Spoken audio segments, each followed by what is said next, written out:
Hey everybody, welcome back to Let's Play Final Fantasy IV. In the last episode, we journeyed through the Cave of Eblana on our way to the Tower of Babil, and along the way we found the survivors of the Kingdom of Eblana, the land of ninjas.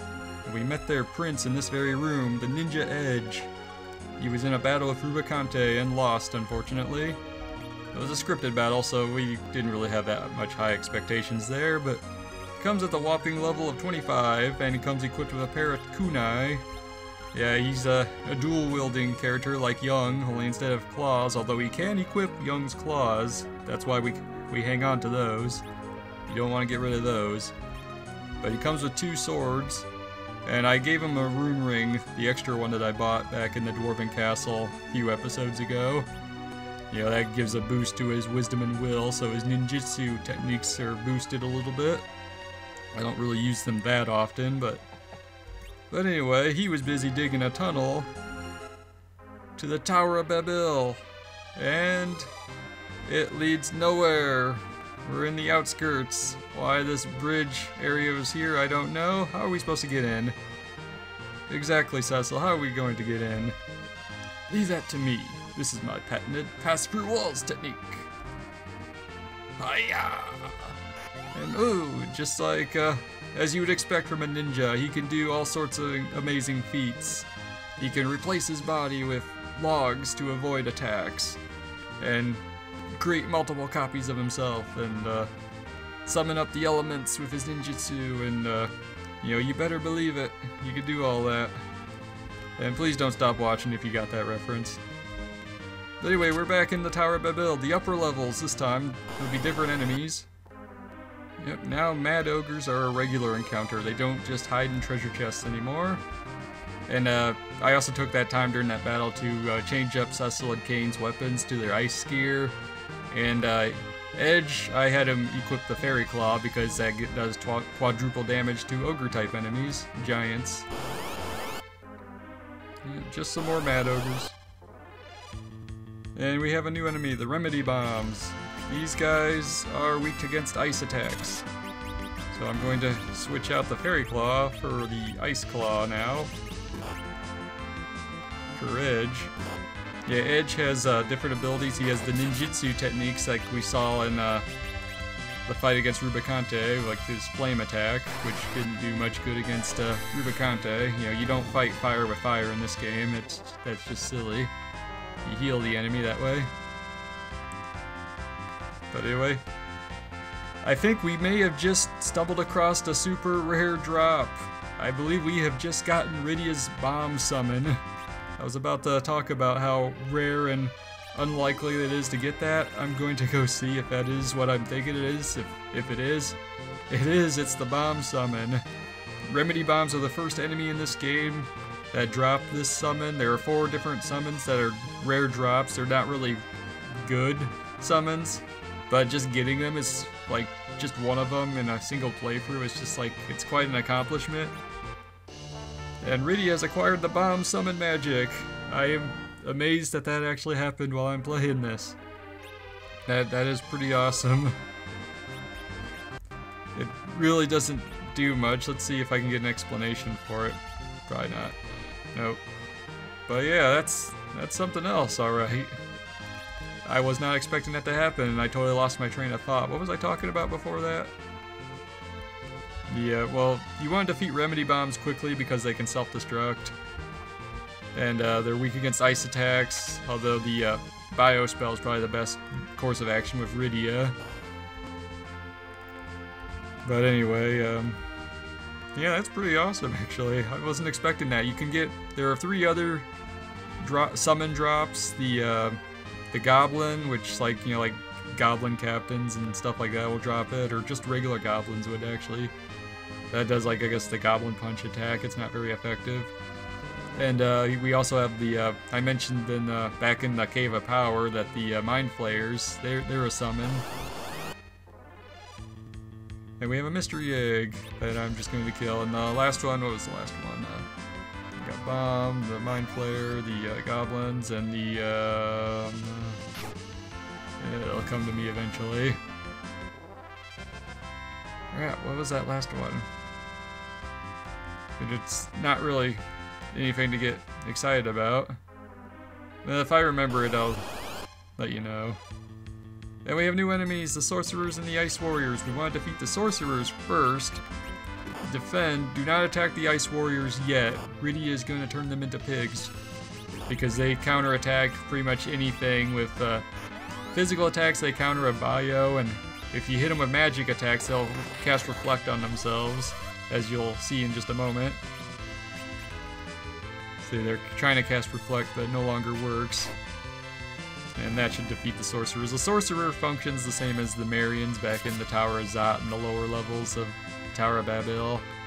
They basically can resummon monsters over and over. And I'll just let you guys take them out. I do need I should probably get the other kunai back on edge so he does some decent attack power against these guys. And do some healing on the party real quick. Edge's next turn, I'm going to change out his claw and give him the kunai again. Yeah, it's unfortunate Edge starts out at level 25 like that. Anyway, maybe I was talking about Edge's abilities earlier. He's got Dart, which is the throw command, and Sneak, which is like stealing. And I found a monster. What?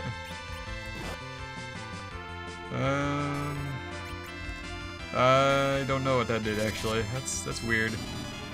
I'll have to check my inventory or something. It's like, you found a monster, huh?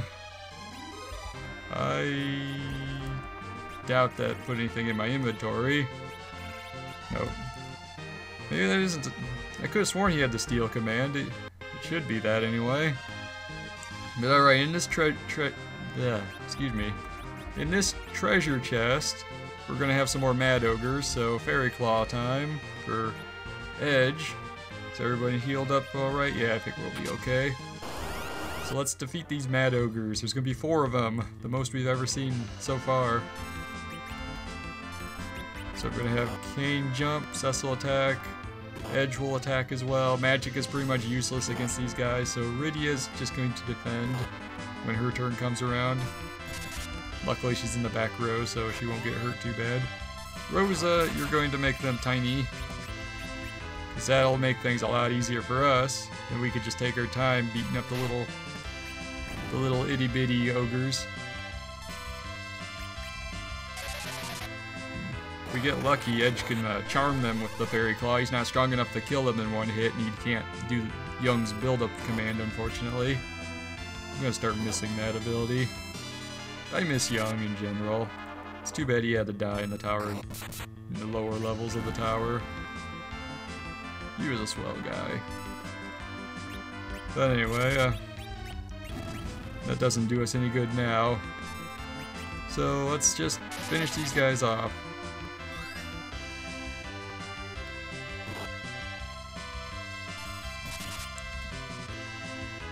Alright, Edge will finish it off with this attack.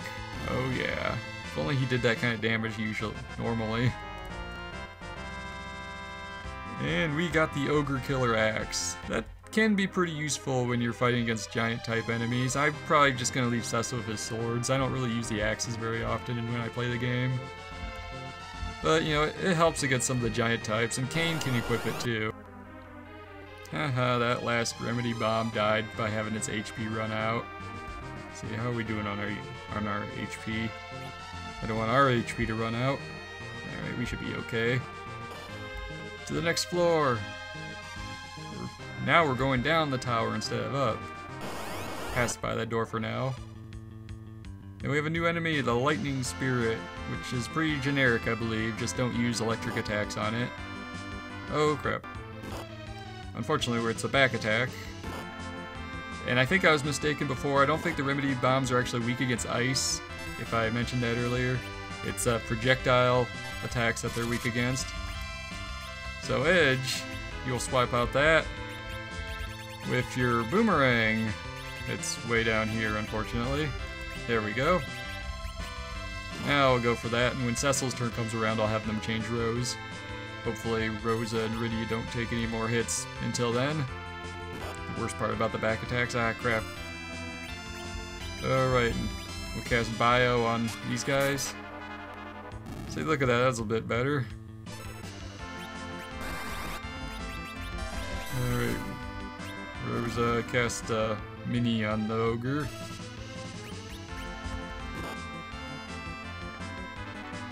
That'll make things a little easier. I'll do some healing either after the battle or... I guess I can switch the Boomerang out for the... ah, crap. Yeah, it's not foolproof, unfortunately. So I got the Fairy Claw equipped now. Alright, Rudy, just defend. I'll finish off this guy. And Rosa will do some healing. But yeah, there isn't... the Lightning Spirit isn't really anything special. It, you know, I guess it's just absorbs electric attacks, I guess. But look at that, it's already dead, so no worries there. It's just a generic enemy. But moving on. Yeah, we're alright. Just more of the same enemies.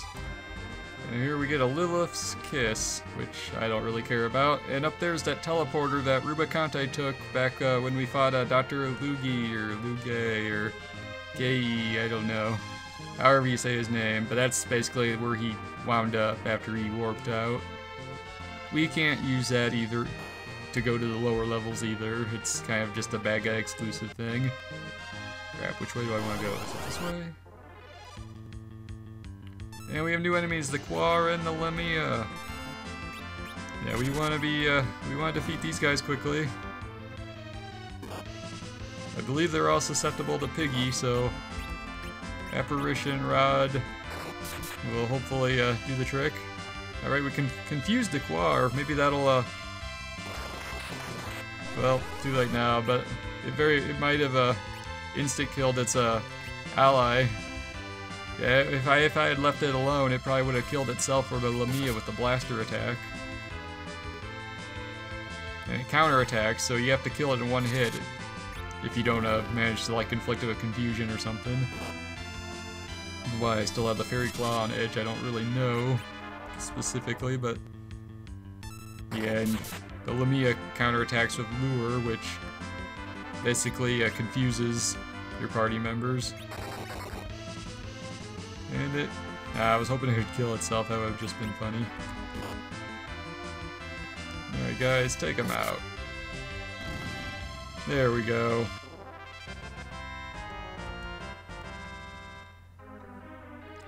Yeah, it wasn't so bad. Let's see, is there... Okay, I'm gonna go to the left first. I think the chest, if there is a chest over here, it's probably this way. Ah, crap, dead end. That was right in the first place. Figures. That's what I get for not looking at a map beforehand. More remedy bombs. Go away. And it was a back attack too, which is just annoying. Alright, this is what I was thinking of. I had to go down here to get to this treasure. And we have Ashura, which is the next best sword for Edge at present. Let's see if there's something I can get rid of that's not worth much. I don't want to throw away anything that's gonna that I'll make some good money off of if I sell it later. Alright, I'll get rid of the unicorn horn. I'm never gonna use that. Alright. Now let's equip that on Edge. Give him a nice boost to his attack power. Do the kunai there first, since I don't necessarily need that right now. Ashura. Alright. I didn't really pay attention to the increase in his attack power. Alright, Cecil leveled up from that battle. Let's move on to the next floor. Basement floor 3. Nope, nothing down there. Oh, we're going back upstairs. This is where the teleporter is. I suppose we can examine it real quick. Let's look at that. We can't even do anything with it. We can't even interact with it in the least. Yep, those mystery eggs can hatch into Lamias. Alright, Edge gained a level and he learned Shadow Needles, which I think gives him like a improved accuracy or something like that. Like it pins the enemy in place so they can't dodge his attacks or something like that. I don't think I've ever used it once in all the times I've played this game. But here we have a save point. So let's do some recovering. I'll use a tent real quick off screen and save, and I will be right back. Alrighty, let's press on. I guess I probably didn't even need to use the tent, to be honest. Or cottage. But, you know, tents aren't really that valuable anyway. Let's see, is it just this one? I want to... Yep, alright, I chose wisely.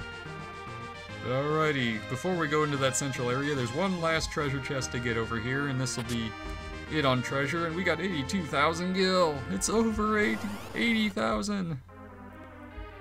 Alrighty, let's press onward.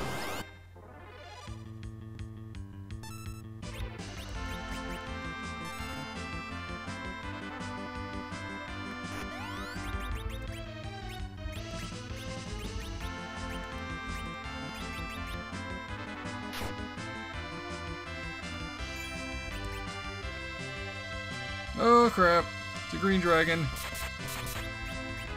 I wasn't counting on that. I really don't know if it's weak to anything or not. Okay, Bio did a trick, alright. Surprise! That was unexpected. Rosa learned Levitate, alright, we're gonna need that very, very soon. And we got a blue thing for our troubles. I think that's like the most powerful ice elemental item in the game. I'm going to take that just because it's more valuable than some of the other crap I've got. Let's see, what do I want to get rid of to exchange that for? Yeah, I definitely need to do some cleaning up. I'll get rid of those potions, I'm never going to use those. Alrighty, that was an interesting turn of events.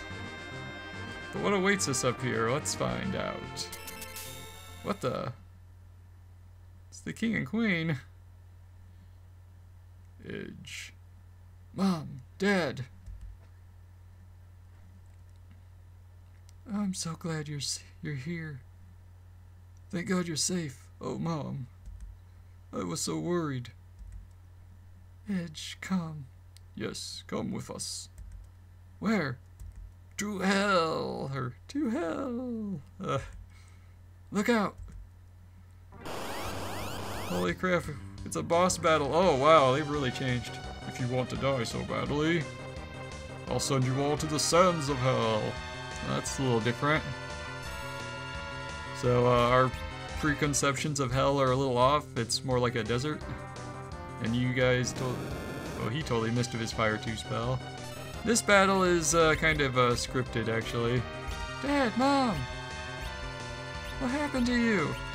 I'm going to give Edge the Ice Claw because things will be happening.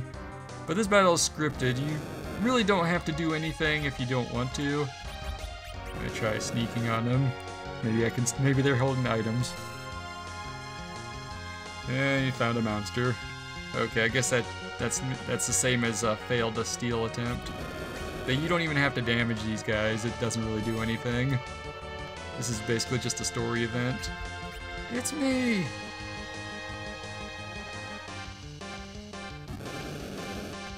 So just kind of stand our ground. It's a do-nothing battle. It won't take long. Okay, here we go. Actually, I think if you attack them, it takes much longer for this to happen. The king and queen have regained their conscious. I'm assuming that meant consciousness, but they ran out of space. Edge, listen to me. We are not human anymore. Okay, if you insist, I'll take your word for it. We cannot live like this.